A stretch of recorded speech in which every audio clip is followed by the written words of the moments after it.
আসসালামু আলাইকুম। গর্ভপাত বা এমআর করার মাসলা সম্পর্কে আলোচনা করব। গর্ভপাত দৈব কোনো কারণে অনিচ্ছা হেতু যদি গর্ভ পড়ে যায় তাহলে সেহেতু কোনো গুনাহ হবে না। তবে যদি কোনো মাসিক রেগুলার করা হয় অর্থাৎ নিয়মিতকরণ করা হয় ওষুধ সেবনের মাধ্যমে, তাহলে সেই ক্ষেত্রে মাসলা হচ্ছে যে সন্তানের বয়স যদি 120 দিন হয়ে যায় এরপরে এমআর করা জায়েজ হবে না, হারাম।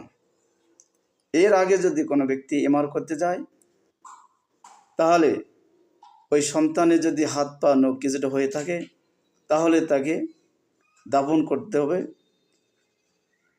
এবং তার নেফাসের রক্ত বের হলে তাকে নেফাসের মধ্যে ধরতে হবে। আর যদি সন্তানের যদি হাত পা নখিতে না হয়ে থাকে, শুধু একটু মানব দেহ, এটুকু তাকে এমনিতে দাফন করে দিতে হবে, কিন্তু নেফাসে তারপর মাসলা আসবে না।